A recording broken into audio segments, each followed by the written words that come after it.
La pregunta no es qué bicho mato, es por qué ese bicho se te desarrolló.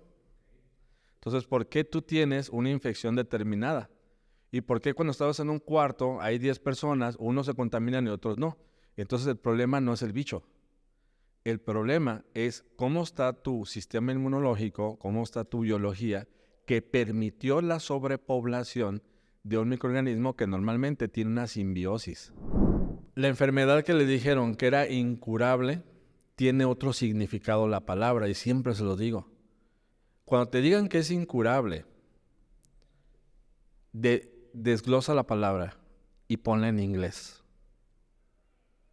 Incurable quiere decir curable desde adentro. O sea, la curación no va a venir de afuera, va a venir de adentro. ¿Qué tal? Saludos a todos, yo soy Tato Valderrama y les doy la bienvenida a este nuevo episodio, este podcast que yo creo que va a estar sumamente profundo, interesante. Yo en lo personal creo que voy a aprender mucho. Últimamente hemos estado compartiendo muchos temas sobre comer inteligentemente.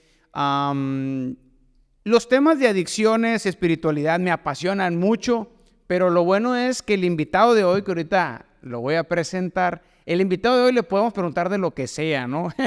Es un cuate muy capaz, muy humano. He tenido la oportunidad de conocerlo físicamente. Nos acabamos de conocer, pero pareciera cuando hablé con él como si lo hubiera conocido de años, ¿no? Yo creo que hace cierta afinidad con ciertas personas y es una persona pues muy, muy conocida acá en nuestra localidad. Así que disfruten mucho de este episodio.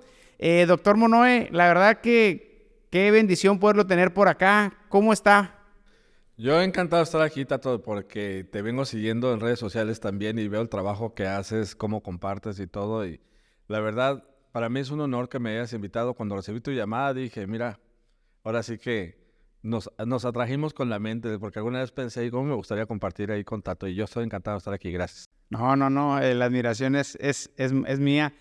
Fíjese que cuando le mandé mensaje, yo andaba, no sé, viajo mucho y andaba, no sé si en México, traíamos un desfaz de horas, pero yo le escribí ahí por el Instagram, me contestó ahí de volada y dije, mira, pues ya se hizo, como decimos acá, ya se hizo la machaca, ¿no? Sí, creo que era la madrugada, ¿no? Fíjese, en la madrugada. No sé, yo estoy medio trasnochado, siempre estoy leyendo muy tarde y todo eso. De repente cuando veo mensajes, siempre se activa el teléfono en modo nocturno y no entra nada, ¿no? En ese momento no sé por qué sí entró, diosidencias, y pues ahí te contesté. Sí. Doctor, pues entramos de lleno a lo que nos compete. Las enfermedades no existen, doctor. ¿Cómo está ese tema? Para entrar de lleno hacia la controversia. Fíjate que hace un tiempo me invitaron a una conferencia en TED, y yo di la plática y TED le puso ese nombre. Yo nada más le di la plática de lo que hablaba, de las dimensiones, todo este tema, y de repente veo que sale, las enfermedades no existen. Entonces cuando lo vi dije, pues me gusta el tema. Y claro, cada vez que doy alguna conferencia o algo, les digo, es que las enfermedades no existen. No, pues ya sabes, ¿no? De repente se pone, ¿cómo que no? Hay un montón de enfermos. Les digo, a ver, tranquilos. Las enfermedades no existen, los enfermos sí, y son muchos. Son muchos los enfermos. De hecho, en la escuela de medicina, cuando estamos estudiando, a los médicos nos dicen, a ver, señores, existen enfermos, no enfermedades. Y esa es la clásica en la carrera de medicina. O sea, voltea a ver al paciente, obsérvalo, él es el que tiene el problema, no le quieras meter una enfermedad forzosamente. Entonces, yo desarrollé una metodología que se llama Salud en 4 dimensiones. Y siempre que trato de explicarlo, que lo explico, es entender que es una enfermedad. La enfermedad como tal no es otra cosa más que el desbalance de la biología y de la mente. Es una ausencia de bienestar. Pues si te vas a lo que es lo que dice la OMS, ¿no? Es la ausencia o el equilibrio, etcétera. Al final de cuentas es equilibrio. Tú pierdes el balance de tu cuerpo, de tu biología, o pierdes el balance de tu mente, a eso se le llama enfermedad, dependiendo de las sintomatologías que tengas. Entonces, si tú sumas síntoma más síntoma más síntoma, eso le vas a poner un nombre. Pero ese nombre no salió de nada, pues ese nombre lo inventamos nosotros. Entonces, si tú por ejemplo, tienes fiebres, tienes nódulos, te duelen las articulaciones, tienes enrojecimiento articular, o sea, tienes muchos síntomas, muchos signos eso es porque hubo desbalances en tu biología. Al final de cuentas, los médicos tenemos que decirnos, ¿no? O sea, a ver, y bueno, y ese montón de dolores que tiene, problemas que tiene, ¿cómo yo te lo podría decir sin tener que recitar toda la sintomatología? Pues te pongo una etiqueta. Y la etiqueta, pues, es artritis reumatoide. Entonces, ya entre médico y médico, pues yo te puedo decir, este paciente tiene artritis reumatoide, entonces yo me acuerdo del compendio de medicina, de todo lo que es una artritis reumatoide, y o confirmo o debato que no lo creo, que no es el problema, ¿no? Entonces, al final de cuentas, los diagnósticos no son otra cosa más que algo que nosotros le tuvimos que poner al grupo de signos y síntomas y desbalances que hay en un cuerpo humano. Entonces, hay microbios, hay virus, pero no hay enfermedad. Existen las bacterias, los virus, los parásitos, existen microorganismos por todos lados. Aquí hay un tema. Vamos a tener mucha polémica con este tema. Pasteur comenzó con todo el rollo de que hay que matar los virus, las bacterias, los parásitos y todo, ¿no? O sea, los microorganismos invaden al ser humano. Al tiempo después se retractó. Dijo que efectivamente que el problema no es eso. Desde el punto de vista alopático, a nosotros nos enseñan hay que matar los microorganismos. En el punto de vista, porque también tengo formación homeopática y naturista, entonces es al revés. La pregunta no es qué bicho mato, es por qué ese bicho se te desarrolló.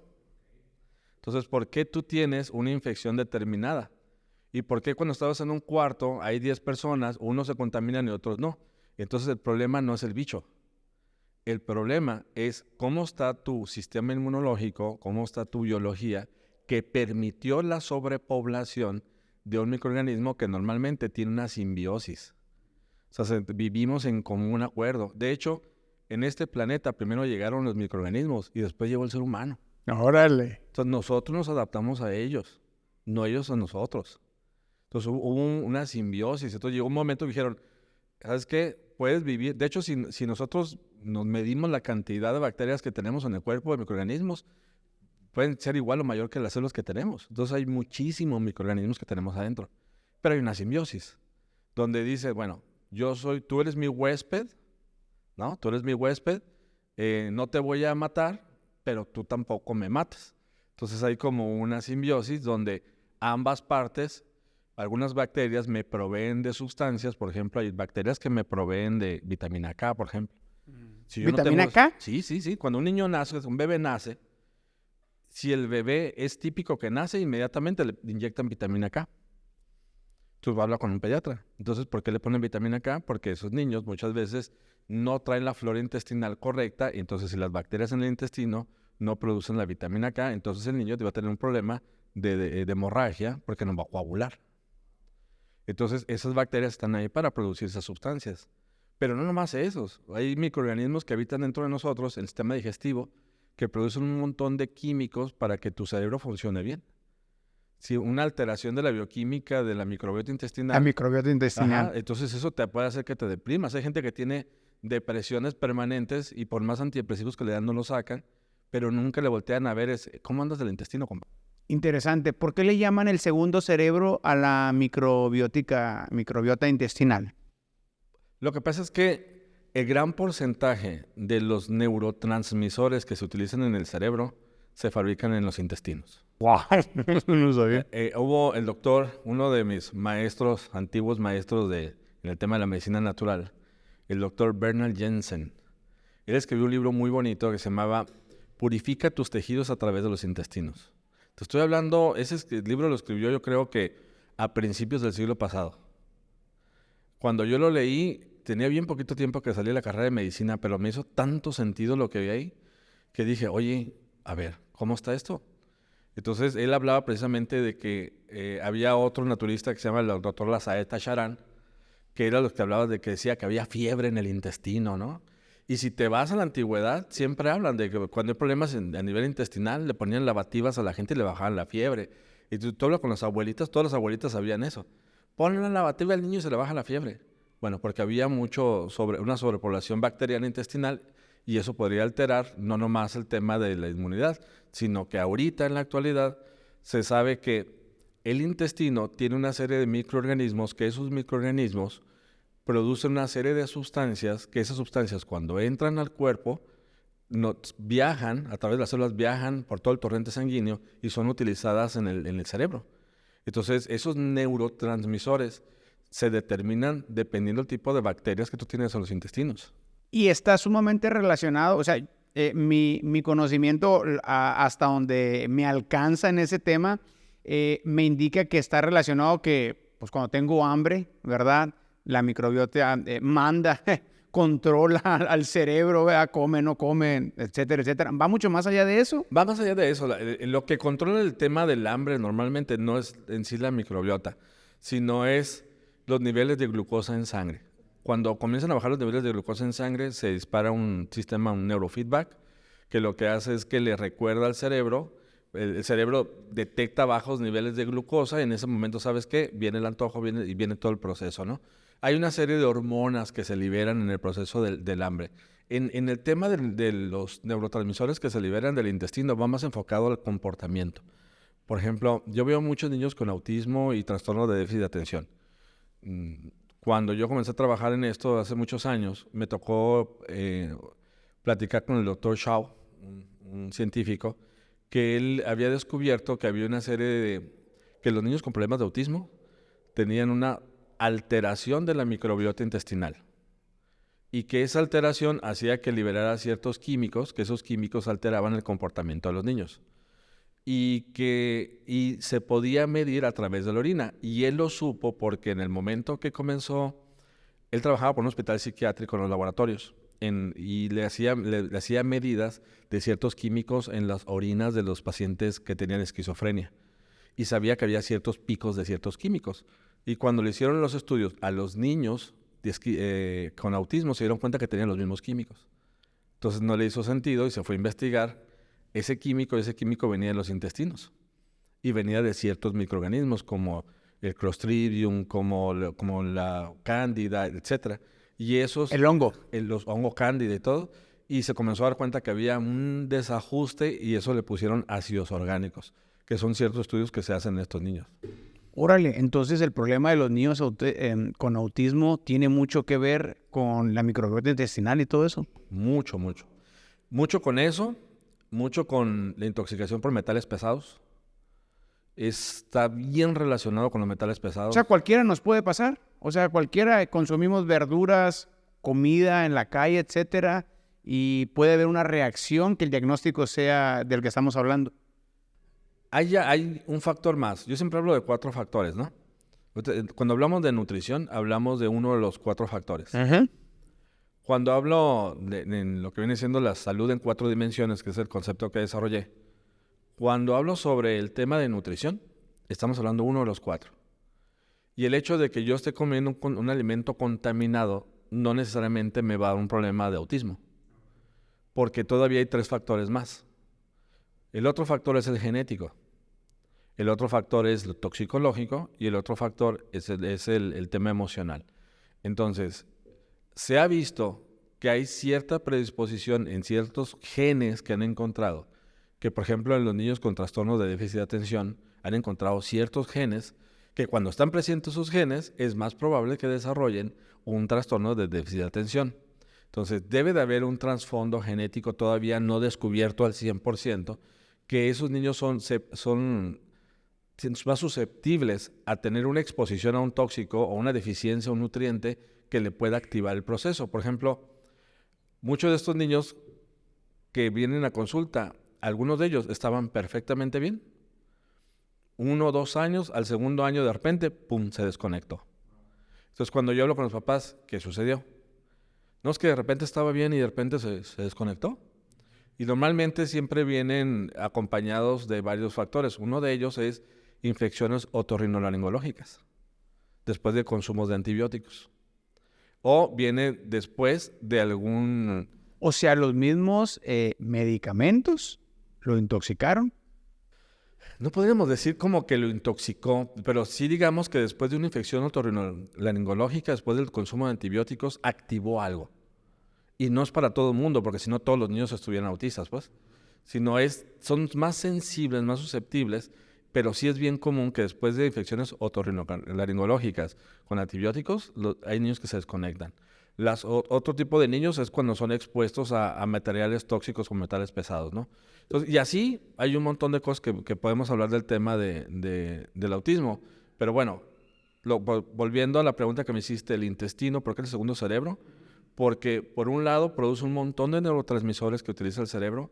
Por otro lado es un órgano inmunológico, o sea, las defensas son súper importantes. Y por otro lado es que hay una problemática ahorita muy severa que todo el mundo está fregado a la tripa. Todo el mundo tiene problemas a nivel intestinal y eso genera un problema que se llama síndrome de intestino permeable, que son microperforaciones en el intestino que entra alimento, bacterias y sustancias que no deberían entrar al torrente sanguíneo y terminamos desarrollando un montón de alergias y problemas de esta naturaleza. Oiga, doctor, y por un lado tenemos el cerebro como lo conocemos y por el otro lado Daniel Goleman dice que el segundo cerebro pues es la parte emocional, la parte del hipotálamo, el hipocampo, y él afirma pues en su libro La inteligencia emocional que por dar algún ejemplo, la pasión se sobrepone sobre la razón y que muchas veces terminamos tomando decisiones con nuestro estado emocional actual, no con el cerebro racional. Y luego por acá hay otra corriente, no digo usted, o sea, también le llaman así a la microbiota intestinal, que es otro cerebro, o sea que tenemos una bola de... Ya nos hemos dado cuenta que no todo se toma decisiones desde acá, ¿no? Mira, yo soy en el tema de entender la mente. A mí me encanta el tema de la mente, ¿eh? Yo tengo mucho tiempo estudiando el tema de la mente. La mente y el cerebro son dos cosas diferentes. Déjeme ver si estoy bien.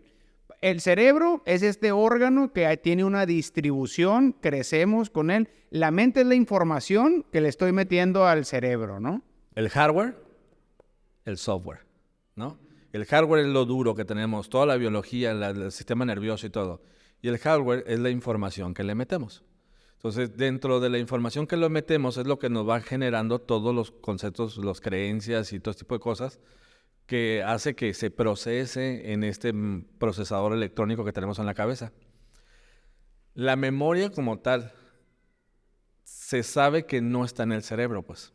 La memoria está en todo el cuerpo. ¿Y por qué se sabe esto?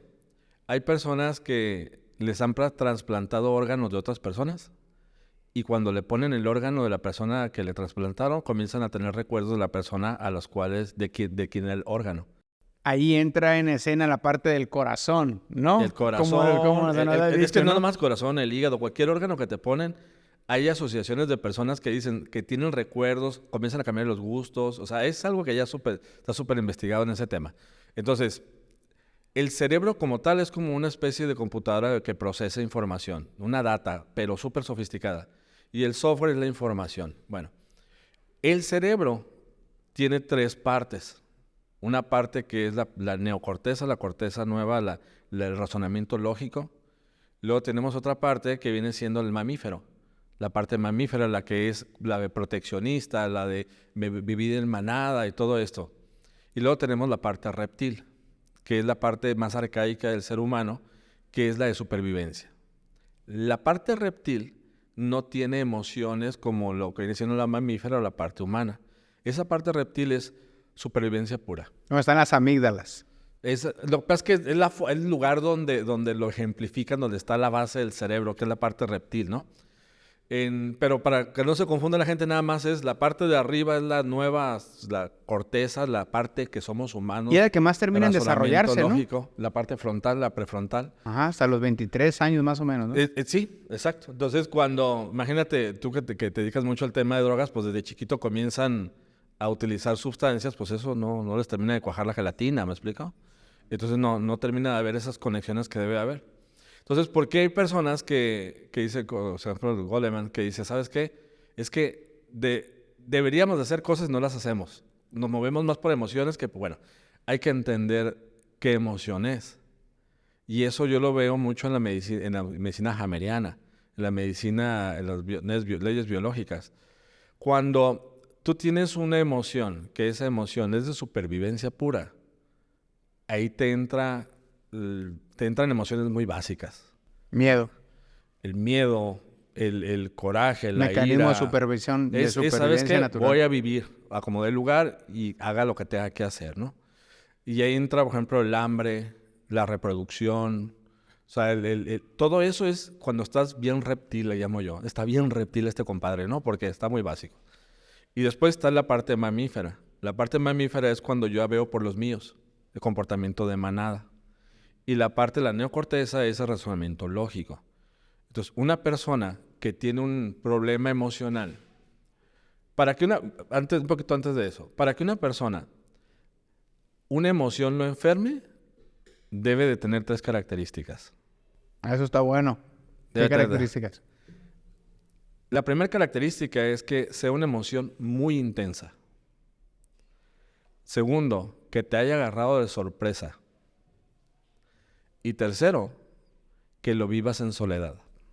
¿Que lo viva en qué? En soledad. Oh, o sea, te lo callas. Te lo callas. Típico caso. Jovencita, agredida sexualmente, por vergüenza no dice nada. Al tiempo desarrolla una enfermedad. Y así te puedo nombrar un montón de cosas por el estilo. Eso está buenísimo. Entonces, cuando una emoción es cuando te daña, es cuando te toma por sorpresa, es cuando es muy intensa y cuando te toma en soledad. Lo vives en soledad. No se lo dices a nadie. Sí, porque yo puedo estar en soledad y el 24 de diciembre estar rodeado de familia. Y más sin embargo, ponerme una máscara, sonreír, pero por dentro estoy solo totalmente, ¿no? Sí, el vivir en soledad es decir, no digo nada, me lo trago yo solo. Y lo estás sufriendo, lo estás rumiando, bueno, esas 3 características tiene. Entonces, si tienes esas 3 características de un trastorno emocional, o sea, yo llamo shock traumático. Tienes un shock traumático. Va a depender cómo interpretaste ese problema, es en qué parte de los 3 cerebros se va a manifestar. Y dependiendo la parte del cerebro donde se va a manifestar, está correlacionado con los órganos donde se va a activar un problema. No es lo mismo, tienes a 2 niños, ¿no? Que los 2 niños gemelos vieron que murió el papá. Los 2 se alimentan igual, son gemelos, el mismo papá. Pero un niño desarrolló un problema de piel y el otro niño desarrolló un cáncer de hígado. Entonces, ¿qué pasó? Bueno, resulta que uno, en su shock traumático, que les agarró de sorpresa, ¿no? Todo lo que les dije, uno interpretó que su papá ya no lo iba a volver a abrazar, no iba a tener contacto con su papá se iba a alejar. Y el órgano, el shock traumático, normalmente se da en la neocorteza, o sea, en la parte racional, pero se manifiesta en la piel. Entonces la piel se comienza a manifestar. Y el otro niño, ¿por qué fue en el hígado? Porque en su pensamiento más arcaico, él pensó que se va a morir de hambre porque ¿quién les va a dar comida? Eso fue su razonamiento lógico. Y también lo vivió en soledad, se volvió traumático y todo esto. Y el órgano que se activa por el miedo a morirse de hambre es el hígado. Porque el hígado, cuando tú estás en ayuno, es el primero que entra. Es el que produce la glucosa, etc. Entonces, tiene un sentido biológico. ¿En qué parte del cerebro se manifiesta la emoción que se presenta? ¿Cómo se va desencadenando? ¿Y cómo se va desencadenando? Todo el proceso, ¿verdad? Sí. Qué interesante. Doctor, ¿está distanciada o está confrontada la medicina naturista a la medicina tradicional? No, para nada. Eso es algo que tengo 20 tantos años, 25, 28 años haciendo medicinas naturales y homotoxicología, homeopatía, nutrición, pero también soy médico cirujano, entonces entendí en qué parte se utiliza. No se contrapone una con la otra. Cuando se comienza a contraponer es que el terapeuta que lo está tratando no entiende las medicinas. Sí, ese es todo el detalle. ¿Por qué? No es lo mismo que una persona llegue ahorita de la calle que viene con un infarto y llega a que yo le ponga de plantas medicinales o algo así, a que llegue y lo meta a un servicio de urgencias y lo meta a una unidad de cuidados coronarios. O sea, ¿cuál es la indicación para una urgencia? Medidas de salvación. Se tiene que ir a una unidad de cuidados coronarios, que el cardiólogo llegue, que haga la intervención, que haga el cateterismo, que haga lo que tengan que hacer para salvar la vida. ¿Sí? Cuando es medicina de urgencias, cuando eso es medicina donde la estructura corporal está comprometida y hay riesgo muy inminente de muerte o que se complica muy fácilmente, definitivamente la medicina que se tiene que utilizar ahí es la medicina ortodoxa, tradicional, porque es medicina de guerra, así fue creada, pues.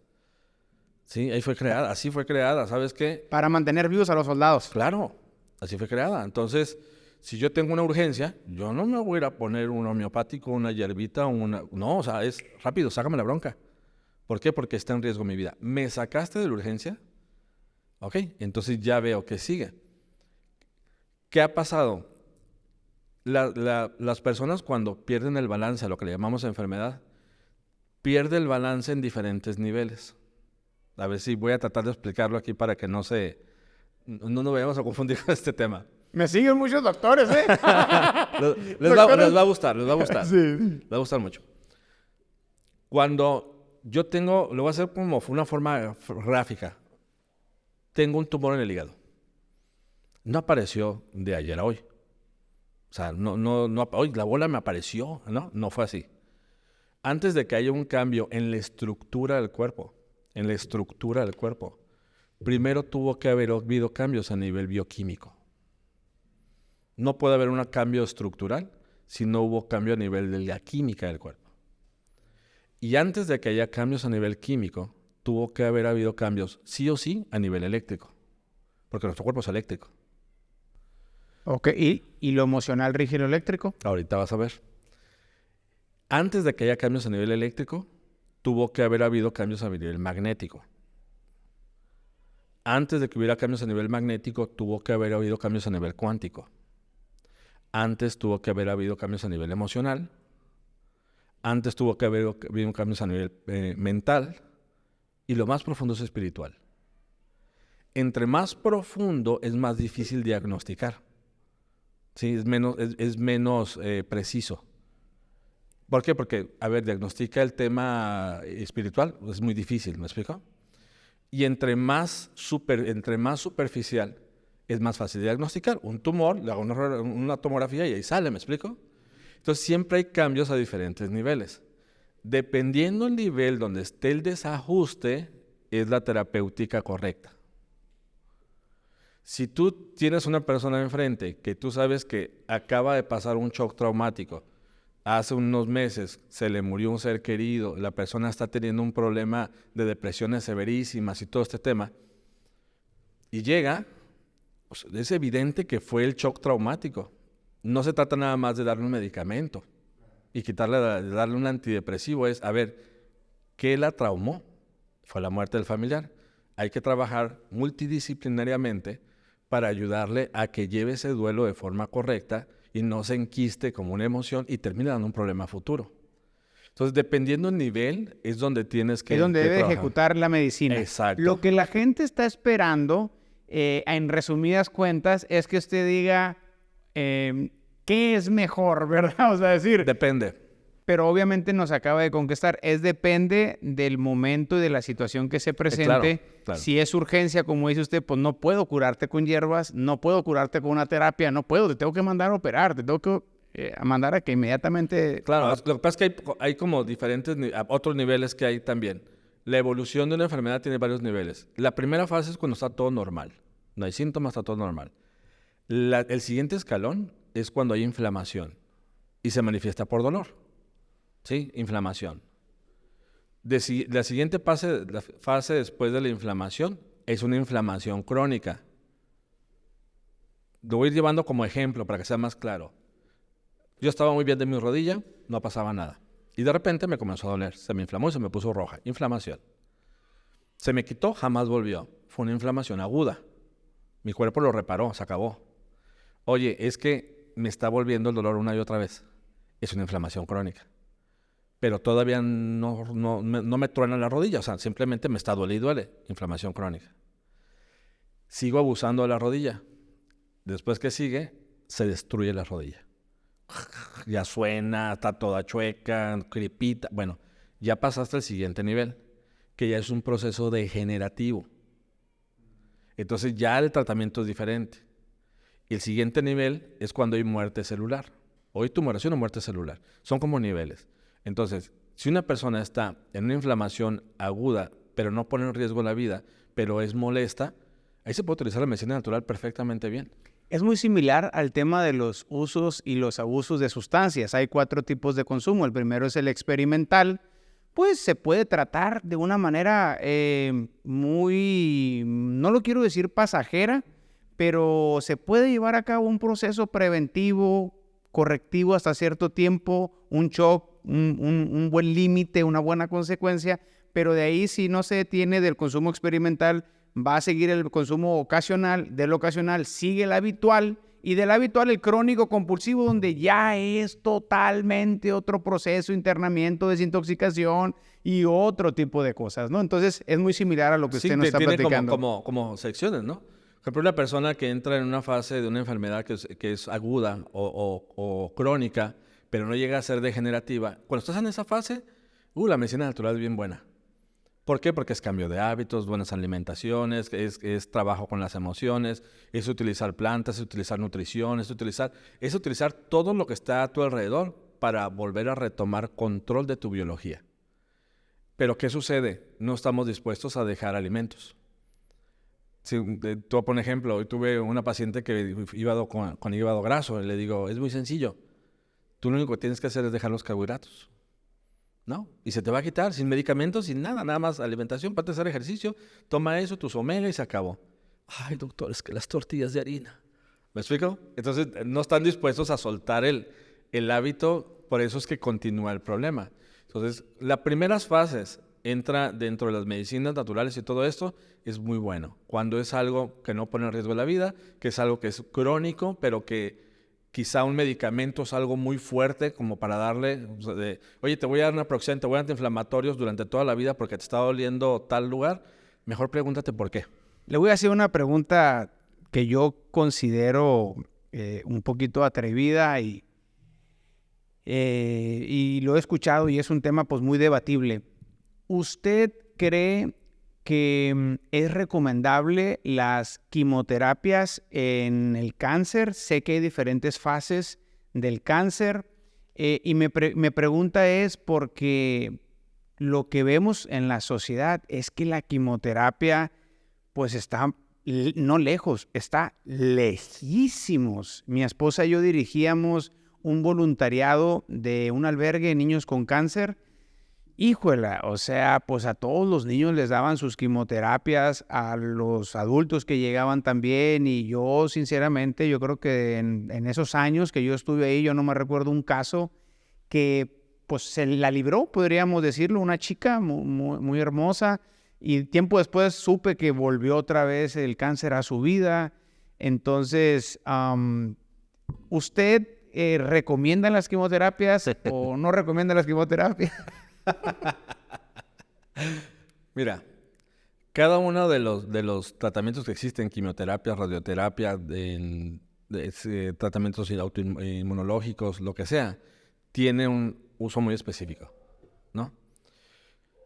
La visión en el tema de oncología es ir a destruir ese crecimiento anormal. Y se destruye una bola de cosas, ¿no? Entonces, en el proceso de destrucción, de no permitir el crecimiento, porque ¿qué es? Mira, hay que entender qué es el cáncer. El cáncer es una célula que se volvió loca y se está multiplicando de una forma extraordinaria y está compitiendo por tu comida. Eso es, en pocas palabras, eso es el cáncer. ¿Comiendo azúcar? Te está comiendo, el principal alimento que tiene es el azúcar. Sí, es de lo que más consume, porque no tiene la facultad bioquímica para poder metabolizar las grasas. No puede, ¿no? Entonces, ¿qué hace? Pues consume carbos, azúcar. Y lo va a agarrar de tu cuerpo. Entonces, esas multiplicaciones exageradas y crecimiento demanda de mayor cantidad de circulación, mayor cantidad de alimentos, y entonces compite por tu comida. Cuando tú utilizas una quimioterapia, una radioterapia, lo que sea, lo que estás haciendo es evitando el crecimiento tan acelerado de ese proceso. Entonces, dependiendo del tipo de químico que utilices, dependiendo del problema que tienes, al final de cuentas todos van enfocados a lo mismo. Evitar la multiplicación y tratar de hacer la destrucción de esas masas que están creciendo. Pero en el transcurso de que yo aviento todo el proceso del tratamiento, pues va a haber una bola de células. Si yo pongo células hacia alrededor, la del medio es la que está enferma, ¿no? Y en el proceso de que estoy tratando de destruir a esta, también me llevo entre las piernas a las sanas, como un efecto colateral. Bueno, cuando tú utilizas la sustancia correcta, el químico correcto, para evitar la multiplicación de las células malas, llámese quimio, pero a la vez proteges el resto del cuerpo, el beneficio del paciente es muy grande. El beneficio del paciente es muy grande, porque por un lado, digamos que los expertos en demolición, por decirlo de una forma muy sencilla, el oncólogo es un experto en demolición, sabe cómo demoler a la mala. ¿Sí? Pero no la demuele. Lo intenta, ¿sí? Y muchas veces lo logra. Y me refiero a porcentajes, pues, ¿no? Sí, si tomamos a porcentajes, sí. Por ejemplo, a mí me toca ver muchos pacientes que llegan a oncología y están con su quimioterapia, pero a la par estamos trabajando protegiendo el resto de las células del cuerpo. Nutrición, desintoxicación, antioxidantes, todo, levantando los sistemas. ¿Qué sucede? Mejorando la calidad de vida, ¿no? Exacto, lo que trabajo con las células las sanas, las hago fuertes porque las células sanas producen interferones, producen un montón de químicos que luchan en contra de las que están queriendo volver zombies a la enseguida, ¿me explico? Entonces, el hecho de que yo ponga una célula, ponga sana, la sana la pongo más sana, va a liberar una serie de químicos que no van a batallar más para crecer las otras, para poder llegar a contaminar a la que sigue. Esa combinación es lo que hace que funcionen bien las cosas. Cuando el paciente está desnutrido, lo dejan comer de todo, come azúcar, aparte sigue deprimido, le falta nutrición, o sea, tiene nunca han revisado si tiene metales pesados, está colapsado su sistema inmunológico, sigue con la emoción traumática del trauma que le detonó, porque sí o sí, todos los pacientes que llegan con cáncer, todos pasaron por un shock traumático emocional, todos. Es verdad, entonces, que Claro. muchas de las personas que sufren del cáncer son personas que no han sabido, bueno, no puedo generalizar, y menos yo, ¿verdad?, que no le entiendo mucho al tema, pero me refiero, sí he leído en algunos libros libros de autoayuda, donde se dice que la gente que no sabe perdonar puede estar muy expuesta al cáncer porque está guardando resentimientos y todo eso puede desencadenar. Sí, podemos ser todavía más precisos. Por ejemplo, el tema hay varios tipos de emociones. La emoción del asco, la emoción de la ira, la emoción del miedo. Hay diferentes tipos de emociones. Sí, claro. Dependiendo del tipo de emoción que se haya vivido, dependiendo cómo los hayas experimentado, o sea, en base a tus creencias, es donde se va a activar el órgano que va a haber el problema. O sea, es un poco más complejo que nada más libera la emoción, sana tu alma y se acabó. Sino por lo menos yo lo que hago en la consulta es detecto cáncer de mama, ¿qué bronca tuviste con tus hijos o con tu papá o con tu esposo? No, pues, no, es que con mi esposo, pues me puso los cuernos, no sé qué fue que vino. Ok, ya, listo. Entonces yo no soy el psicólogo para tratarlo, ¿sí? Pero sí te lo detecto así. ¿Ese es el problema? Sí, y se suelta llorando y todo. Bueno, trae un shock traumático que no lleva un duelo correcto. Y puedes estar tú trabajando con su biología, con su nutrición, con sus quimios, con lo que tú quieras, pero no suelta la emoción. Igual, doctor, hay gente que cuando no suelta empiezan a inflarse y a inflamarse, ¿no? Qué interesante eso, ¿verdad? Sí, comienza a crecer, bueno, depende del tipo de crecimiento de inflamación que tenga, ¿no? Normalmente cuando comienzas a engordar, muchos quieres proteger. Pero cada órgano tiene. Volviendo a la respuesta para que no quiero que quede confuso que si la quimio sí o la quimio no. O sea, cada cosa en su lugar en el momento correcto. ¿A qué me refiero? Tú llegas a un tratamiento. Yo siempre les digo, tú pregúntale a tu médico. En base a tu experiencia y a los protocolos científicos que existen, en base al diagnóstico que tengo, lo que tú me vas a hacer, en qué porcentaje de posibilidades hay de que yo tenga una regresión de mi problema. Porque mucha gente lo busca a usted, doctor, por ese problema, ¿verdad? Sí, buscan soporte. Ajá. Tristemente, la mayoría llegan cuando ya los desahuciaron. Desahuciar puede ser la fase 4. Es cuando ya te dicen, ¿sabes qué? Ya no. Tienes tanto de vida, tanto Ajá. tiempo de vida. Sí, ya cuando le dicen, ¿sabes qué? Ya no. Entonces ya están buscando qué más puedo hacer. Y ahí es un poquito difícil. Exacto. Es cuando, no, fíjate. Eso es lo interesante. A veces que llegan muy, muy, muy mal. Y lo que se trata ahí es cuidados paliativos, que sufra lo menos posible y que no tenga el menos dolor y ayudarles a que se vayan bien. ¿Me explico? Porque a veces están muy, muy complejos. Su cuerpo está colapsado. Sí, ya cuando hay metástasis, todo eso ya emigró, evolucionó, ya es...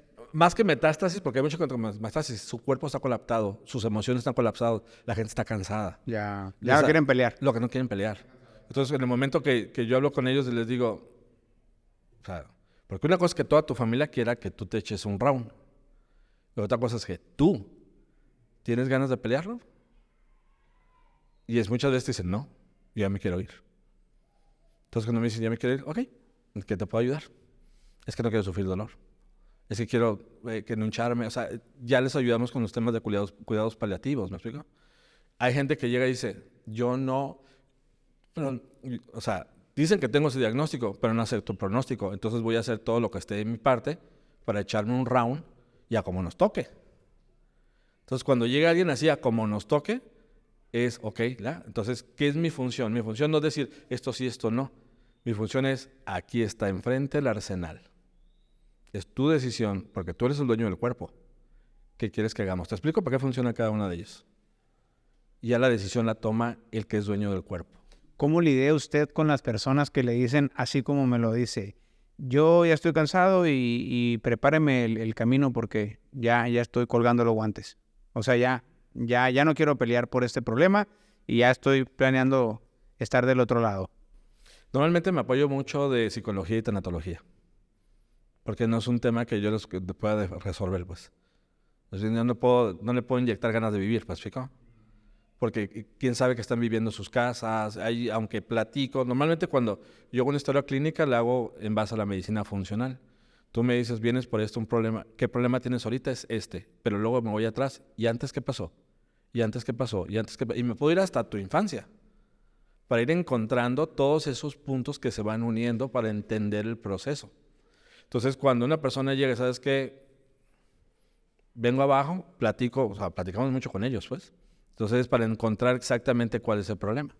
Una persona como usted, doctor, pues que tiene varias disciplinas dentro de la misma medicina, ¿cuál es su cosmovisión del espíritu como tal, el espíritu del individuo? ¿Lo considera, no lo considera? ¿Qué es para usted técnicamente, materialmente?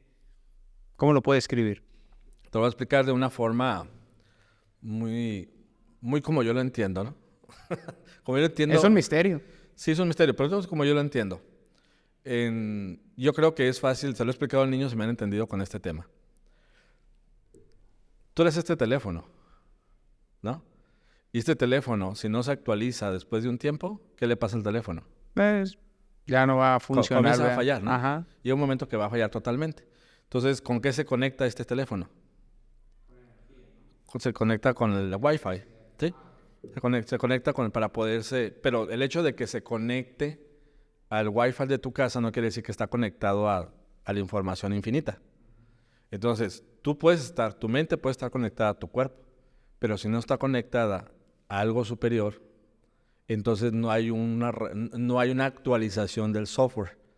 Entonces, si tú tienes una conexión espiritual real, la posibilidad de que se activen los procesos de autosanación son más grandes. Por eso aparecen muchas de las personas que desahucian, y está documentado que se llaman curaciones espontáneas, la gente se cura sola, porque tiene un proceso en el cual tuvo una sanación desde la mente, el alma, el espíritu, y vino una activación de un reseteo, y eso lo habla el doctor Joe Dispenza en todos sus libros. Hay un reseteo de la biología y viene un proceso de sanación. Entonces, por eso no importa en qué fase estás en sí, cuando logras activar eso, y eso es un misterio, pues. El despertar espiritual. El despertar espiritual. Por eso vas a ver mucha gente que, ¿sabes qué? A mí yo ya estaba, y yo lo hago yo en mis entrevistas, o sea, de repente, pues es que ya me habían dado, estaba bien mal. ¿Y qué pasó? Pues llegó un momento que me puse, que oré, que esto, y que tuvo una conexión, un reseteo, y ¡pum!, vino un proceso de sanación. Es como un resurgimiento interno poderoso, ¿no? A ver, mientras estamos vida... Inexplicable para la medicina, ¿verdad? Para la medicina es inexplicable. Muchas cosas. Te lo comento por lo siguiente. A mí se me hace muy interesante este caso. El programa más exitoso en la rehabilitación de una drogodependencia son los 12 pasos. En los últimos 100 años, en sus libros, la OMS que últimamente es muy debatible la OMS, pero pues sigue siendo un organismo de mucha fidelidad en términos de medicina y esos procesos de salud mental, y avalan el programa de AA, el famoso programa de los 12 pasos. Y ese programa no tiene químicos, no tiene medicamentos, no tiene inyecciones, no tiene nada. Se reúnen ahí 10 personas todos los días y el primer punto es aceptar que son ingobernables e impotentes ante el alcohol o un químico que los ha envenenado y los convirtió en una jaula, los metió en una jaula emocional ahí, espiritual y psicológica, llamada adicción o como la interpreten. Y el segundo paso es creer en un poder superior. Y la palabra poder superior o Dios está en todo su programa, Entonces, es el programa que tiene más índices de recuperación. Y a mí lo que se me hace muy explosivo es que la Organización Mundial de la Salud, una organización científica, esté avalando un programa basado en la fe. Eso es algo que no se da todos los días. ¿Por qué? Por el nivel de éxito. ¿Cómo puede ser posible que estos desahuciados mentales, así dice mi papá, mi papá tiene 43 años sin beber, así dice, somos desahuciados mentales, dice, ¿no? ¿Cómo puede ser posible que llegamos ahí, tomamos café, hablamos todo el cochinero que traemos dentro, creemos, nos tomamos de las manos al final y hacemos una oración? Dios, concédenos el poder para poder cambiar lo que sí podemos, valor para aceptar lo que no puedo y la fuerza de voluntad, etcétera. Entonces, ¿cómo puede ser posible que en ese ambiente espiritual de fe, pues la gente empiece a sanar? De todo empiezan a sanar ahí, ¿no? Por eso le hago la pregunta. Ahí sería al revés, es ¿cómo puede ser posible que la gente no entienda eso? No puede estar equivocado casi todo el planeta, pues. Y sí, efectivamente, yo utilizo como cuatro áreas. Si todo lo sistematizo como tengo TDA, todo se me olvida, entonces tengo que sistematizar. Lo primero que debe de tener una persona es fe. Fe que va a sanar. Pero la fe no sirve de nada si no hay un propósito. Porque yo puedo tener toda la fe del mundo. Sí, voy a sanar. Y luego te voy a preguntar, ¿para qué? Entonces, no tienes un para qué, tu fe va a ser se te va a venir muy abajo, rápido. Sí, la pregunta ¿para qué? Es la que descubre el propósito. Entonces, ¿tienes fe que te va a sanar? Sí. ¿Para qué? Pues que mis hijos están muy chiquitos, o sea, tienen un propósito. Bien. El tercero es aprender a hacer lo que debes de hacer. No es nada más tengo fe, tengo muchas ganas, que tengo que hacer. Porque una cosa es la mente, otra cosa es la biología. Entonces, necesitas saber las disciplinas correctas, necesitas saber lo que tu cuerpo necesita, lo que no necesita, los cambios que tienes que hacer para que pueda funcionar. Ahora, la fe, el propósito y el saber qué hacer no funcionan si no te disciplinas. Entonces, el cuarto es la disciplina.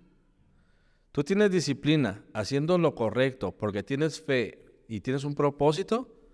Imparable. Es que eso te va a llevar a la salud, no nomás en el corporal, física y mental. Lo que me está diciendo me recuerda el hombre en busca de sentido de Viktor Frankl. Claro. Que este psicoanalista menciona cómo la gente que sobrevivía en los campos de concentración no eran los más jóvenes, no eran los más fuertes, no eran los más inteligentes. Eran los que tenían una esperanza, un propósito más allá de salir del campo de concentración nazi, ¿no? ¿Y qué pasó cuando los liberaron? Los que no tenían un propósito se suicidaron. Qué tremendo, ¿no? Sí, el que no ha leído ese libro, léanlo. Es un clásico, una obra literaria. Y precisamente o sea, esa lógica es de parte de esos libros que yo he leído, porque no ha salido medicina, pues. Otras cosas, y he llegado a ese tipo de conclusiones.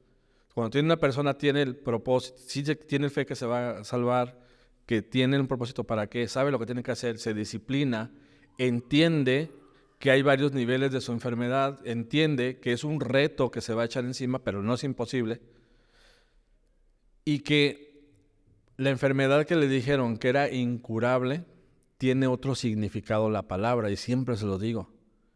Cuando te digan que es incurable,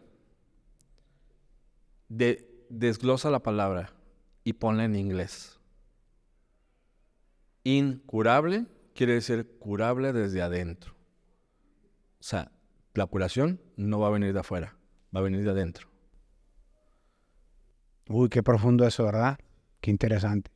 Si tú tienes una enfermedad incurable, no está en manos de los médicos, está en tus manos. Claro, en los médicos pues, te van guiando. Yo lo veo así, nosotros como médicos, terapeutas, psicólogos, nutriólogos, somos tu séquito de especialistas, como una orquesta, que el que va a dirigir la orquesta eres tú. Es que yo no sé cómo funciona mi cuerpo, creo que es momento de entenderlo.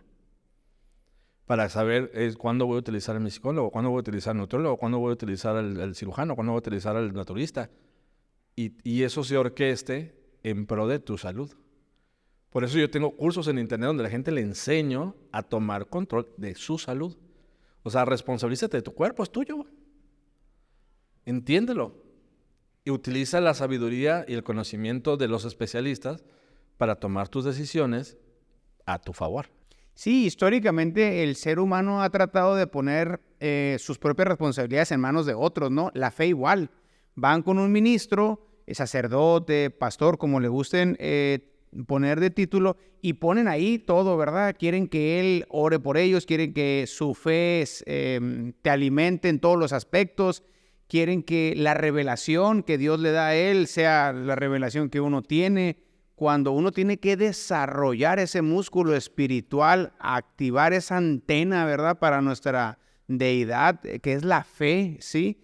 Y sintonizar la sintonía del cielo, ¿no? Para poder entrar en esos misterios, en esas tantas preguntas. Igual nuestra salud, a veces vamos con el doctor y queremos, pues, depositarle toda la responsabilidad. Vengo para que me sanes, pues. Como carro viejo, así, sácame el motor y ponme igual la educación. Yo atiendo aquí a papás, es que yo los mando a la escuela para que les enseñen esto y esto.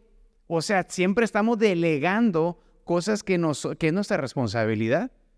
Decía un filósofo americano, un nuevo filósofo americano, Jim Rohn, decía, cuando el hombre entiende que el 100% de lo que le sucede, comprenda o no comprenda por qué sucede, es culpa de uno mismo, es el momento que agarró la madurez ese ser humano.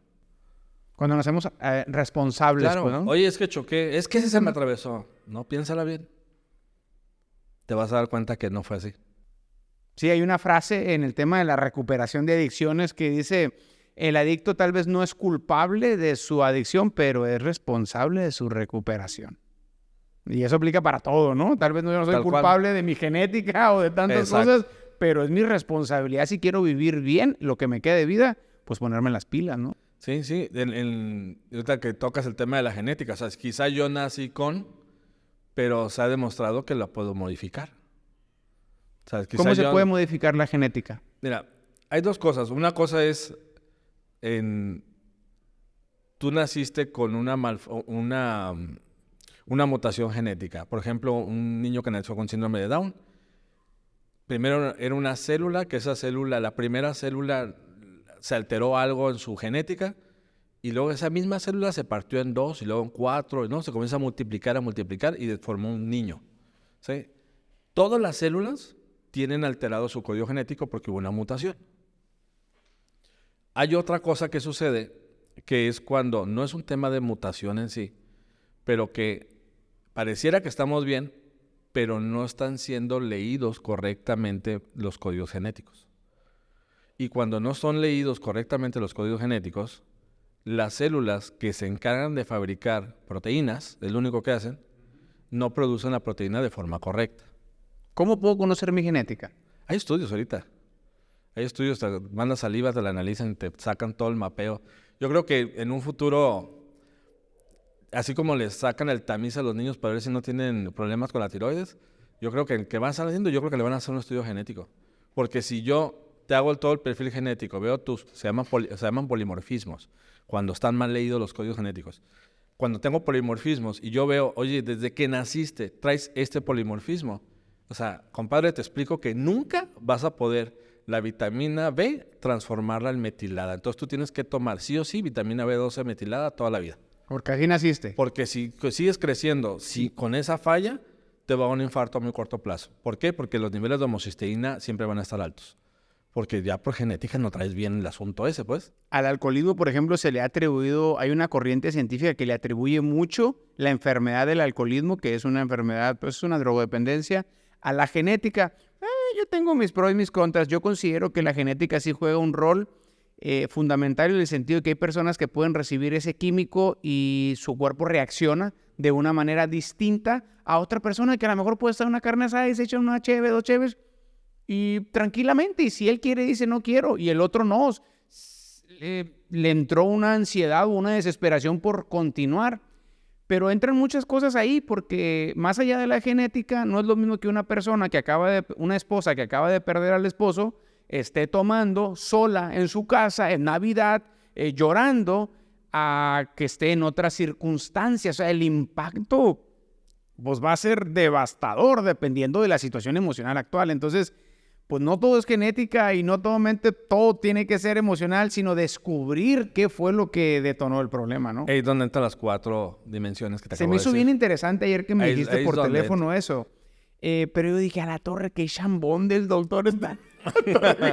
Yo nomás agarro una, o sea, que es la parte tal vez emocional, y me meto un clavado a la parte espiritual que creo entenderla un poco, pero todo lo demás, no, hombre, digo, es un rollo, sí, ¿no? lo que pasa es que, digamos que es como una vertiente de cosas nuevas que vienen en la salud, ¿no? Y lo que hago es, definitivamente no soy todólogo, pero sí intento entender lo máximo posible para poder descubrir el problema y canalizarlo con la persona indicada.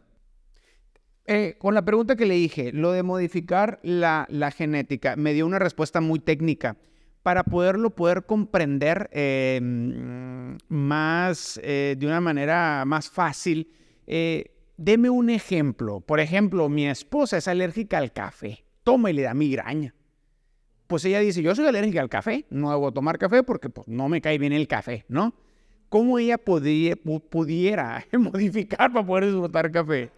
Déjeme ver si lo estoy entendiendo. Ok, mira, hay un montón... Pero es más complejo que eso, ¿no? Sí, pero para que sean fines didácticos. Hay un montón de genes, ¿no? Imagínate el montón de genes que tenemos. Que dentro de ese montón de genes que tenemos, existen como lecturas erróneas. Imagínate un libro que cuando le das vuelta a una página no se ve bien, está borrosa, ¿no? El libro es la genética. Está bien escrito, pero se ve borroso. ¿Por qué se ve borroso? Porque por los lentes que traigo esa página no, por algún motivo no jala, ¿no? Entonces está leído incorrecto. Entonces, ¿qué pasa? Como está leído incorrecto, entonces la orden que manda mi genética, la orden que le manda al resto del hígado, por decir de alguna forma, es errónea. Entonces no le está diciendo, oye, desintoxica el químico de la cafeína. Sí, desintoxícalo rápido. Entonces, como está mal leído, pues ahí se queda. Y si como ahí se queda, da sintomatología. Es una forma muy burda de explicarlo. Así lo entendí. O sea, nunca lo había entendido tan bien. Así, súper. Entonces, existen genes, por ejemplo, el STX, hay varios genes de tema de polimorfismos que cuando está presente, nuestro cuerpo acumula tóxicos, porque no nos puede sacar, batalla mucho para sacarlos. Entonces, oye, es que nomás huelo el cloro y ay, me pongo bien mal, mi nicho se me da comezón y todo. O tengo otro gen como el COM, por ejemplo, que de repente tengo mucha histamina porque mi hígado no lo está sacando, porque está mal. Entonces, el libro está correcto, está leído incorrecto. Ahora, ¿se puede aclarar las letras? Sí. ¿Puedo llegar a que aunque esté leído mal, se comience a leer bien? Sí. Conclusión, mi esposa sí puede llegar a disfrutar una taza de café. Si se descubre que realmente el tema es un polimorfismo genético que está mal, quizá ella si toma glutatión se le acaba el problema, por ejemplo, quizá, porque resulta que eso no está jalando bien. O quizás si sea realmente una alergia y su alergia no tenga nada que ver con la genética y lo que tiene más que ver es con un problema a nivel intestinal, que hay microperforación intestinal con un síndrome de intestino permeable y que cuando entran las moléculas de café al cuerpo reaccionan en forma de alergia. Eso puede ser otra. O puede ser algo tan sencillo y a la vez complejo de que quizá ella tuvo un problema de chica. Escúchame lo que te voy a decir, le vas a entender muy bien porque tú lo entiendes a la mente. Que un día que cuando ella estaba chiquita, que probablemente ni se acuerda, iba a tomar café y le toca ver una situación con sus papás que la mamá le tiró con el café al papá o algo así y le generó el trauma y ella inmediatamente en su subconsciente ligó el shock traumático con el café y ahorita el café ya no le cae bien. Hay algunas terapias psicológicas que hay muchas técnicas, ¿verdad? Yo respeto, pero muchas de ellas te dicen, por ejemplo, abróchate una liga, ¿no? Y cuando vayas a sentir tentación por fumar cigarro o tentación por la pornografía o por lo que te esté causando un daño, ¡pax! Pégate con la liga para que tu cerebro relacione el dolor con ese momento y tu cerebro no va a querer estar recordando el dolor porque nadie quiere recordar el dolor. Es algo similar, ¿no? Pero lo contrario. Ajá, se llaman anclajes. Fue un anclaje, un shock traumático. Tú puedes generar un anclaje. La situación que te acabo de explicar es típico que algo sucedió en algún momento de tu vida que quizá ni te acuerdes, pero que hubo un dolor intenso. El cerebro es así. Si tú tuviste un dolor intenso, va a tomar una fotografía multidimensional de lo que está en ese momento. Por eso es que todo el mundo se acuerda con exactitud dónde estaba, cómo estaba vestido, qué estaba comiendo y todo, en alguna situación muy grande que haya sucedido. El divorcio de mis padres, yo te relato en uno de mis libros 30 páginas de algo que pasó en 15 minutos. Mi papá corrió a mi mamá de la casa y yo te puedo escribir 30 páginas de eso. Ese es el clásico ejemplo donde tú tuviste un shock traumático emocional, lo estabas viviendo intensamente y se te estaba registrando todo. Y todo lo que estaba ahí se quedó registrado con dolor. Por eso quizá algo que ni entiendes por qué pasa alrededor de ti y te cae gordo, no, te voy a hacer un ejemplo, te cae gordo oler la menta. No soporto que maltraten a una mujer. No, o sea, ni que le griten nada, no me pone cosas, eso tiene toda la lógica del mundo, pero hay gente que dice, ¿por qué cuando veo sangre me mareo? ¿No? ¿Por qué cuando huele a flores me da alergia? ¿Por qué? Entonces, el mismo subconsciente comienza a generar esas improntas en el subconsciente, esos recuerdos ligados a dolor. Por eso les digo, cuando una persona esté sufriendo en un pico máximo de dolor, no hables, no lo toques, no nada. ¿Por qué? Porque en el momento que la persona está teniendo un pico de dolor inmenso, o sea, en eso, imagínate, le acabas de decir a una persona, se acaba de morir tu hijo, ¿no? Imagínate el dolor de la mamá, ¿no? Y luego todo quieres consolarla y vas y la abrazas para consolarla. A ver, comprende que en ese momento te va a ligar. Ese dolor lo va a ligar contigo y después te va a sacar la vuelta. ¿Por qué? Porque cada vez que te va a ver a ti o cada vez que siente un abrazo, va a recordar su subconsciente ese dolor. Porque quedó anclado en el cuerpo. Fíjese lo que me pasó a mí. No sé, 30 años después, estoy en el cine voy mucho al cine con mi esposa y yo estábamos viendo una película y en la película yo veo como el actor principal entra a la sala de un convivio y agarra a su esposa de las greñas y la saca arrastrando de la casa esa, ¿no? Y etcétera. Bueno, yo veo eso.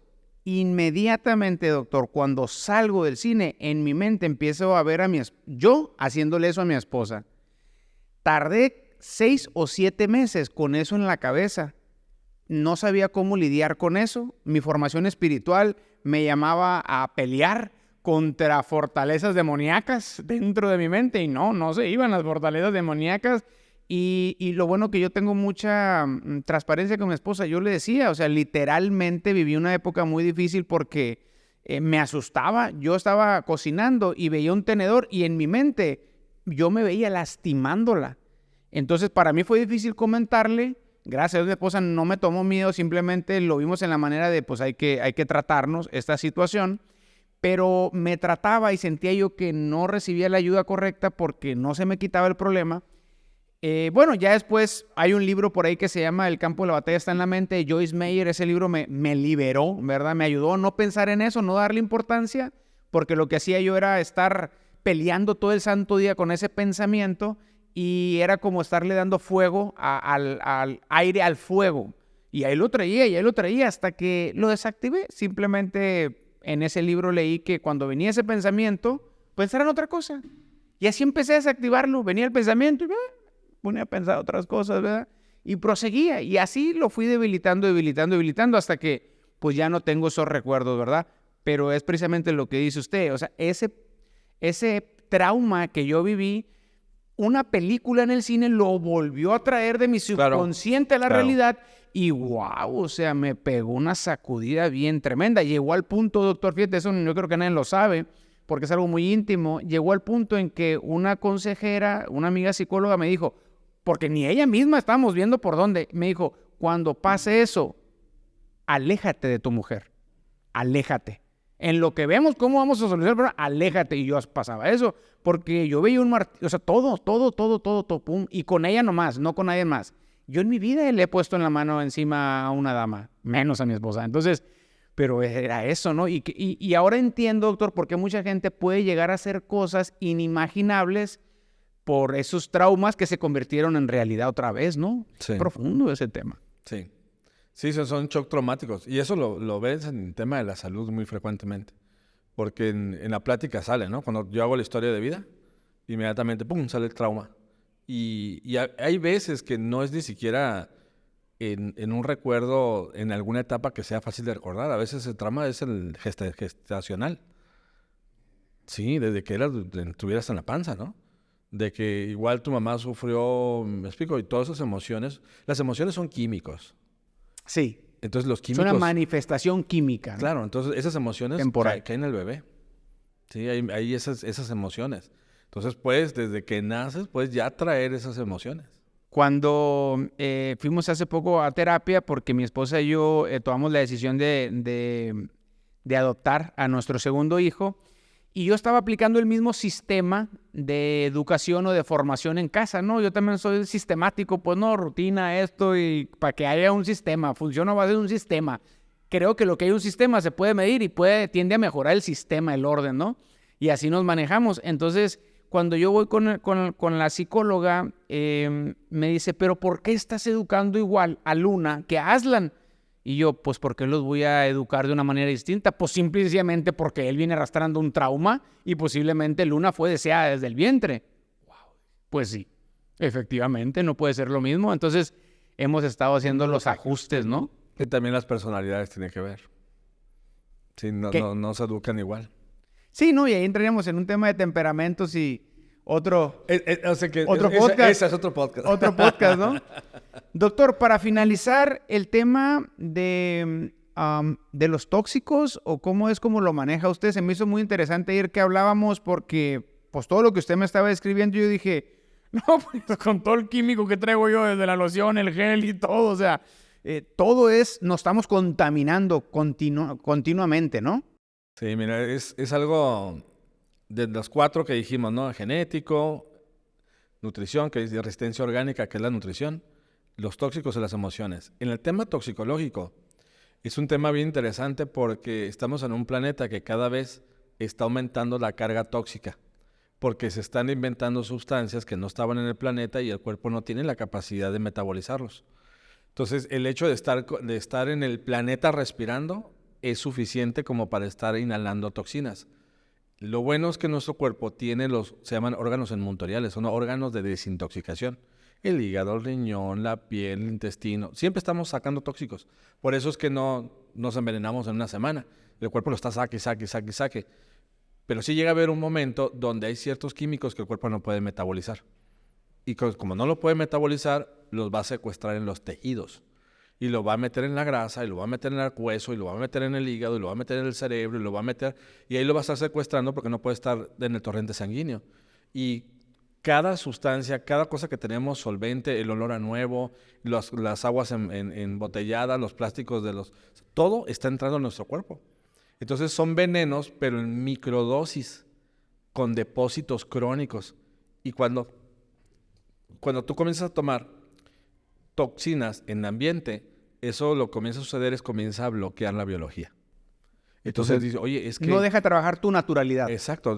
Tú puedes... Es que yo me alimento bien, hago ejercicio, emocionalmente estoy bien, pero no sé por qué tengo artritis, ¿no? Entonces, pues vamos a ver checando las toxinas, ¿no? Y resulta que traes altísimo el mercurio. Y eso no debería estar en el cuerpo. Puede ser hasta por las amalgamas. Por amalgamas, por el agua, por todos lados hay... A ver, tengo niños de 4 años en consulta con niveles altísimos de mercurio. Porque viene de la mamá y viene de los alimentos.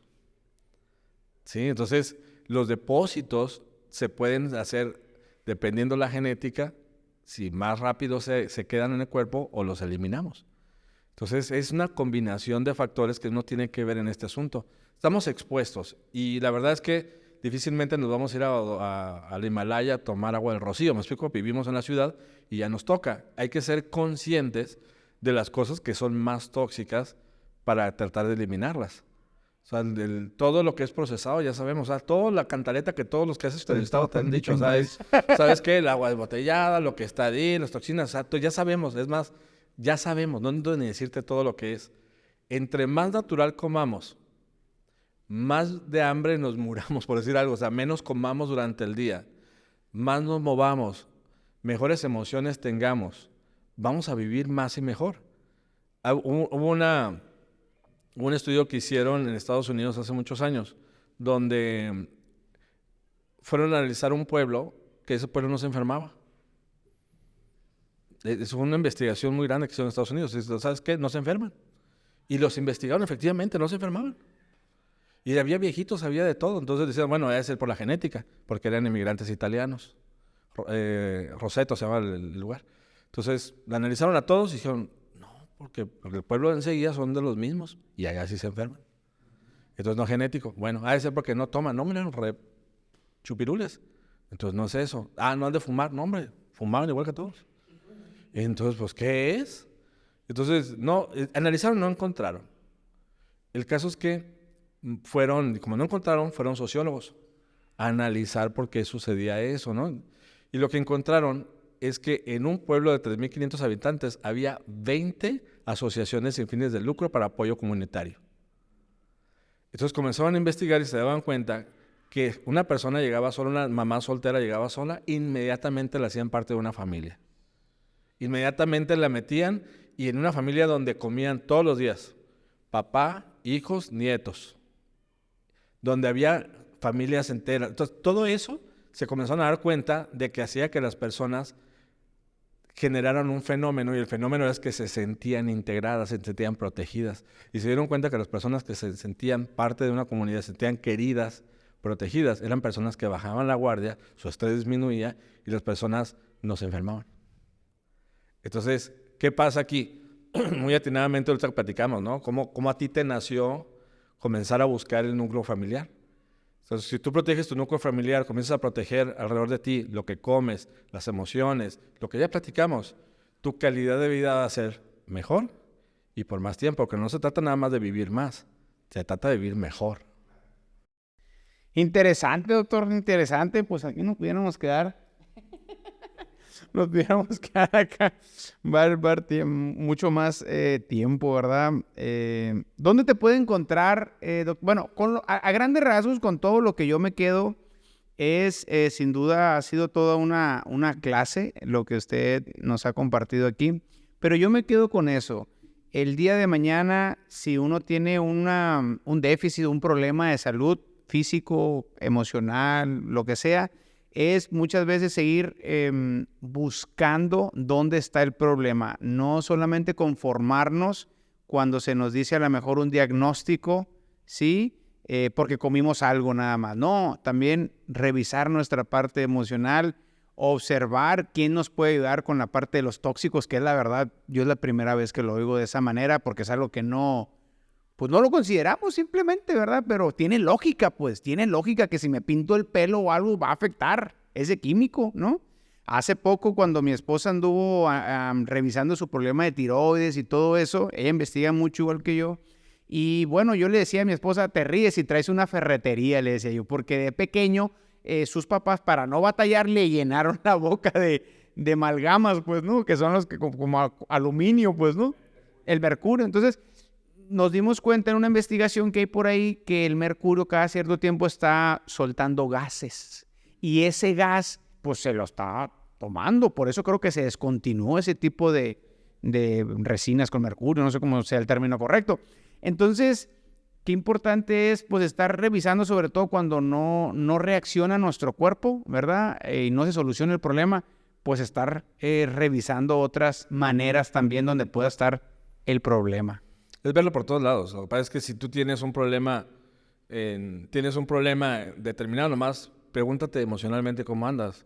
Pregunta si quizás sea un tema tóxico, hay que buscar la toxicidad. Oye, ¿te estás alimentando correctamente bien? ¿Estás haciendo ejercicio correctamente bien? Oye, ¿tendré herencias? ¿Alguna de la familia también trae el mismo problema? Entonces, comenzar a buscar por todos lados para tener una salud integral, que es prácticamente lo que busco.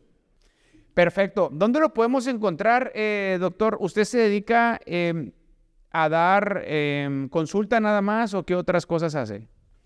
Yo tengo una clínica de medicina funcional e integrativa en centromédicomonove.com. Ahí pueden entrar y pueden ver toda la información. También pues doy conferencias, me invitan a dar conferencias, me invitan mucho a temas de capacitación y conferencias en todo este tema. Y por otro lado, ayudo mucho hago mucho coaching en el tema también de emociones y eso, me localizan mucho para esto. Principalmente eso es lo que hago. Perfecto. Entonces, ¿lo pueden encontrar en dónde? ¿En las redes sociales? Dr. Job Monove en Instagram, Dr. Job Monove en YouTube, Dr. Job Monove en TikTok, drjobmonove.com también en mi blog. Perfecto. ¿Algo más que le gustaría agregar? Te felicito por el programa, por todo el aporte que le das, ese enfoque, ese espíritu, porque es algo que se necesita. Yo creo que somos más los buenos, nada más que hay que seguirlo difundiendo para encontrar a la gente que resuena con todo lo que estás haciendo. Muchas gracias por la invitación y yo encantado de estar aquí. No, muchas gracias. Martin Luther King dijo, no me preocupa lo que hacen los malos, dice, me preocupa el silencio de los que son buenos, ¿verdad? Muy bien, pues, ¿qué les pareció? La verdad que estoy bien contento. Ha cumplido todas mis expectativas de esta entrevista. Híjole, quisiera aprender un poquito más de todo lo que anoté aquí, pero tiempo necesito para ir escarbando todo. No sé a qué horas el doctor se puso a analizar todos estos temas tan profundos. Les agradezco mucho. Si vieron el episodio completo, les invito a compartirlo, criticarlo, lo que ustedes consideren, pero participen porque es muy importante para seguir apoyando el canal. Yo soy Tato Valderrama, les bendigo y aquí vamos a seguir hasta que la prevención sea una materia escolar. Saludos pues. Pues ahí quedó.